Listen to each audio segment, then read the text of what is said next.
Pirates of the Caribbean का initial inspiration कहां से आया था? आखिर क्यों जॉनी डेप ही परफेक्ट हैं कैप्टन जैक स्पैरो के लिए और उन्हें कोई क्यों नहीं रिप्लेस कर सकता? इस मूवी के अंदर कैसे दिखाया गया था बिहाइंड द सीन शिप और अलग अलग प्रकार के सुपर नेचुरल बीइंग्स को? पायरेट्स ऑफ द कैरिबियन की ओरिजिन कहानी आखिर किस कहानी की कॉपी है? और फाइनली इस फ्रेंचाइजी की पहली मूवी ने कौन कौन से बार्स और रिकॉर्ड्स को सेट किया था? पायरेट्स ऑफ द कैरिबियन एक ऐसी फ्रेंचाइजी है जिसने जॉनी डेप के ट्रू फैंडम को दुनिया भर में सेट किया। एंड डेफिनेटली जैसा कि मैंने अपनी पिछली वीडियो में पूरी की पूरी फ्रेंचाइजी को एक साथ ही निपटाया था, ये फ्रेंचाइजी और वीडियोस डिजर्व करती है। एंड डेफिनेटली आज की इस वीडियो से हम शुरुआत करने वाले हैं individual pirates of the Caribbean movie के 15 फैक्ट के वीडियोस। तो फिर देर किस बात की? हे गाइस, मेरा नाम है पंकज सागर और आपका स्वागत है गेमों को हिंदी के एक और वीडियो में। Now without wasting any more time, let's get started.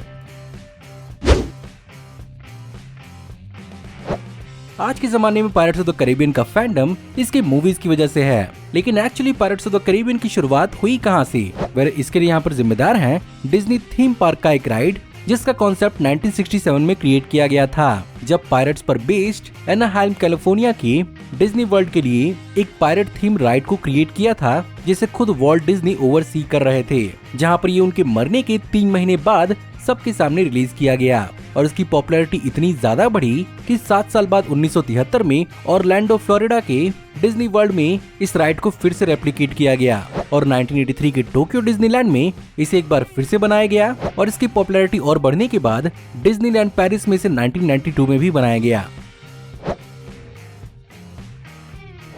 Finally 90s के जमाने में डिज्नी ने इस फेमस राइड को कैश इन करने का सोचा और इस पर एक मूवी लाने का फैसला किया, जहां पर सबसे पहले इस मूवी को लिखने के लिए टेड एलियट और टेरी रोजियो को हायर किया गया था, जो शुरू से ही इस मूवी को एक सुपर नेचुरल टेक देना चाहते थे। लेकिन 2001 में वॉल्ट डिज्नी ने जे वॉलपर्ट को हायर किया, जिन्होंने स्टोरी को एक बार फिर से लिखा। लेकिन मार्च 2002 में इस स्टोरी को एक बार फिर से चेंज करवाया गया स्टुअर्ट बेटल के द्वारा, जहां पर प्रोड्यूसर जेरी ब्रुकहाइमर को इस मूवी को बनाने के लिए इनवाइट किया गया। लेकिन जैसा कि अब ये एक स्ट्रेट फॉरवर्ड पायरेट की कहानी बन गई थी, उन्होंने इस मूवी को प्रोड्यूस करने से रिफ्यूज कर दिया और वापस पुराने राइटर्स टेरी रोजियो और टेड एलियट को दोबारा हायर किया और इसे एक सुपर नेचुरल एक्शन मूवी बनाया, जिसके बाद मई 2002 में डायरेक्टर गोर वर्बिंस्की को इस मूवी को डायरेक्ट करने के लिए हायर किया गया।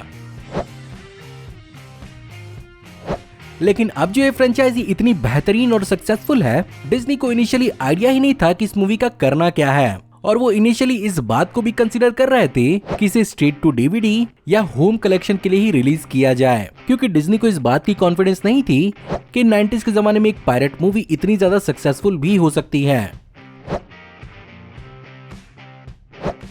ऑफ कोर्स आज के जमाने में पायरेट्स ऑफ द कैरिबियन के लिए फिलहाल जॉनी डेप के अलावा किसी और को कंसीडर करना भी बहुत मुश्किल है। यही रीजन है कि पूरी की पूरी फ्रेंचाइजी ही जॉनी डेप के ना होने की वजह से एग्जिस्ट ही नहीं करती। लेकिन अगर चीजें कुछ अलग हिसाब से गई होती तो डिज्नी ने प्रीवियसली कुछ अलग ही एक्टर्स को जैक स्पैरो के लिए कंसीडर किया था। फॉर एग्जाम्पल कई सारे comedy actors like Steve Martin, bill मरे,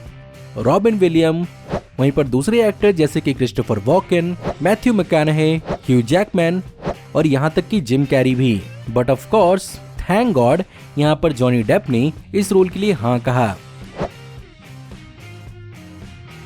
अब जॉनी डेप ने सिर्फ और सिर्फ इस कैरेक्टर के लिए हाँ नहीं कहा था, बल्कि उन्होंने इस पूरी की पूरी आइकॉनिक कैरेक्टर को अपने हिसाब से ही डेवलप किया था। और जैसा कि जॉनी डेप एक्टिंग के अलावा भी अपने आप में एक रॉक स्टार हैं और उनका एसोसिएशन म्यूजिक के साथ बहुत ही लंबे समय से था, उन्होंने अपने आइडियल कीथ रिचर्ड्स पर इस कैरेक्टर को मॉडल किया था और शायद यही रीजन है कि कोई और कैरेक्टर उस हिसाब से इस रोल को प्ले नहीं कर पाता जिस हिसाब से जॉनी डेप ने इस कैरेक्टर को अपनाया था। कैप्टन बारबोसा यानी इस मूवी के अंदर जैक स्पैरो का एंटागनिस्ट, इस कैरेक्टर के अंदर जेफरी रश ने अपनी परफॉर्मेंस से जान डाल दी थी। लेकिन क्या आपको मालूम है कि जेफरी रश से पहले यहाँ पर iconic American actor Robert De Niro को भी कास्टिंग के लिए अप्रोच किया गया था, बट रॉबर्ट डिनेरो ने इस रोल को ये कहकर रिफ्यूज कर दिया कि अब पायरेट्स मूवी का जमाना चला गया है और मोस्ट प्रोबेबली ये मूवी फेल होगी। एंड डेफिनेटली इस मूवी के बॉक्स ऑफिस नंबर्स को देखकर वहीं पर अगर बात की जाए बिहाइंड द सीन फिल्मिंग के बारे में, तो यहाँ पर कई सारे एक्टर्स के कैरेक्टर्स के लिए प्रोस्थेटिक और हैवी मेकअप का इस्तेमाल किया गया था, जिसमें स्पेसिफिकली धूप के अंदर काम करने के लिए एक्टर्स ने सनग्लासेस के बजाय कॉन्टैक्ट लेंसेज का इस्तेमाल किया था, जो उनकी आंखों को बचाता था। जहाँ पर रॉगेट्टी का रोल प्ले करने वाले मैकेंजी क्रूक ने 2 कॉन्टैक्ट लेंसेज का इस्तेमाल किया था। वहीं पर जॉनी डेप ने अपने कैरेक्टर के लिए गोल्ड टीथ भी लगवाए थे, जो वो मूवी के बाद हटवाना भूल गए थे। वहीं पर इस मूवी के अंदर वेपन्स और स्वॉर्ड्स को दिखाने के लिए प्रोडक्शन ने ब्लैक स्मिथ टोनी स्वॉटन को हायर किया था। साथ ही साथ जैक स्पैरो का पिस्टल साल 1760 का लंदन में बना हुआ एक जेन्युइन पिस्टल था, जिसे प्रोडक्शन ने कैनिकट में बेस्ड एक डीलर से खरीदा था।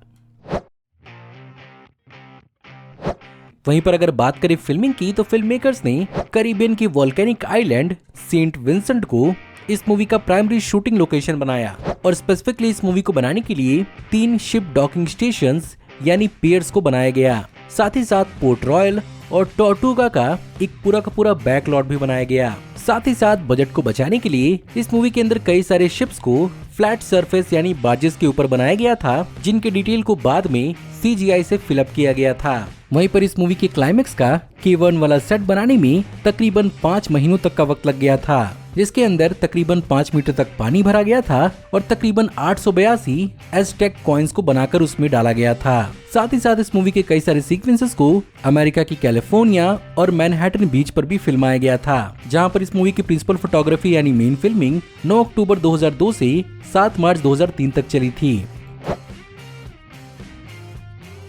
वहीं पर इस मूवी के CGI और VFX का ध्यान इंडस्ट्रियल लाइट एंड मैजिक ने रखा था, जहां पर इस मूवी का one of the most complicated scene था वो स्केलेटन्स वाला सीन, जिसके लिए यहाँ पर इस सीक्वेंस को 2 बार शूट करना पड़ा था और यहाँ पर कई सारे एक्टर्स ने खुद ही अपनी कैरेक्टर्स को मोशन कैप्चर दिया था और विजुअल इफेक्ट्स की कॉम्प्लेक्सिटी के चलते ही इस मूवी को इसके रिलीज से सिर्फ और सिर्फ 4 महीने पहले ही खत्म किया गया था, जिसके लिए यहाँ पर गोर वर्बिन्स्की हर रोज इस मूवी की एडिटिंग में 18 घंटों तक का वक्त बिताया करते थे। जहाँ पर इस मूवी के अंदर तकरीबन 600 विजुअल इफेक्ट शॉट्स थे, जिसमें से 250 सिर्फ और सिर्फ मॉडर्न डे बोट्स और सेल बोट्स को हटाने वाले शॉट्स थे, जिसमें बाकी एडिशनल फिल्म क्रू और मेंबर्स फिल्म के इक्विपमेंट्स और गियर को लेकर फिल्म की शूटिंग पानी में कर रहे थे।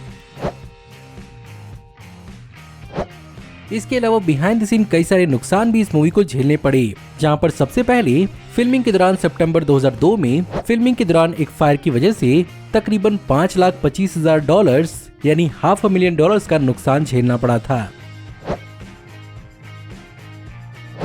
लेकिन एक वक्त तो ऐसा भी था जब डिज्नी इस पूरे के पूरे मूवी के प्रोडक्शन को ही बंद करने वाला था, जहां पर उस जमाने के डिज्नी के प्रेसिडेंट माइकल आइजनर ने 2002 की कंट्री बेयर्स मूवी के फाइनेंशियल परफॉर्मेंस को देखकर इस जजमेंट को लिया था। बट यहाँ पर डायरेक्टर गोर वर्बिन्स्की ने उन्हें इस मूवी के प्रोडक्शन को चालू रखने के लिए इंसिस्ट किया और फाइनली इस मूवी के प्रोडक्शन को रुकने नहीं दिया।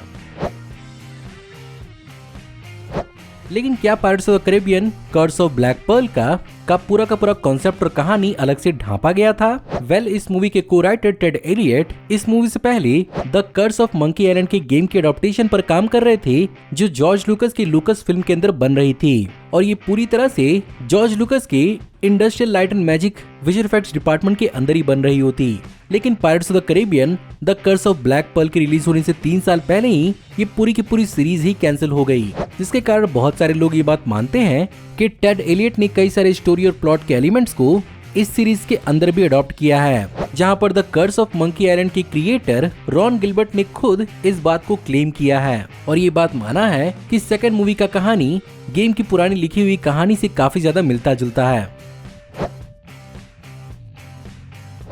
बट इस चीज ने इस मूवी को फाइनेंशियल सक्सेस होने से कहां रोका था, जहां पर जैसा कि इस मूवी को $140 मिलियन के बजट पर बनाया गया था, इसने एक्चुअली इस बजट पर वर्ल्ड वाइड $654 मिलियन कमाए थे। जहां पर इस मूवी की शुरुआत में बहुत सारे फिल्म जर्नलिस्ट ने इसे ऑलरेडी एक फ्लॉप घोषित कर दिया था, बट इस मूवी ने सबको गलत साबित किया। जहां पर इस मूवी ने $70 मिलियन के ओपनिंग वीकेंड के साथ टर्मिनेटर 3 को काफी पीछे छोड़ा, जिसने $46 मिलियन के साथ ओपनिंग की थी और ये मूवी अपने जमाने में 7 हफ्तों तक वर्ल्ड वाइड बॉक्स ऑफिस को डोमिनेट करती रही। वहीं पर अगर क्रिटिकल परफॉर्मेंस की बात की जाए जहाँ पर इसे सबसे पहले अकेडमी यानी ऑस्कर अवार्ड के अंदर 5 नॉमिनेशंस मिली थी। वहीं पर बाफ्टा में भी इसे 4 नॉमिनेशंस मिली और गोल्डन ग्लोब अवार्ड्स के अंदर जॉनी डेप को best actor motion picture, musical और कॉमेडी के लिए नॉमिनेट भी किया गया था, बट उस समय ये अवार्ड इसे नहीं मिल पाए। सो गाइज, ये थी आज की वीडियो। उम्मीद करता हूँ कि आपको आज की वीडियो पसंद जरूर आई होगी, और अगर आपको आज की वीडियो पसंद आई हो तो प्लीज वीडियो को लाइक जरूर करिएगा, और हाँ, कमेंट्स में आप जरूर बताइएगा कि आपको इस पर्टिकुलर मूवी के बारे में और क्या क्या मालूम है। हमारी आने वाली ऐसे ऑसम वीडियोस को देखते रहने के लिए हमारे चैनल को सब्सक्राइब करिए, बेल वाले आइकन को दबाइए और हमारी वीडियोस को मिस के एंजॉय करते रहिए। और अगर आप चाहें तो इस वीडियो के लिंक को अपने दोस्तों के बीच में जितना हो सके उतना शेयर करें। Thank you for watching, see you in the next video. Till then take care, good bye.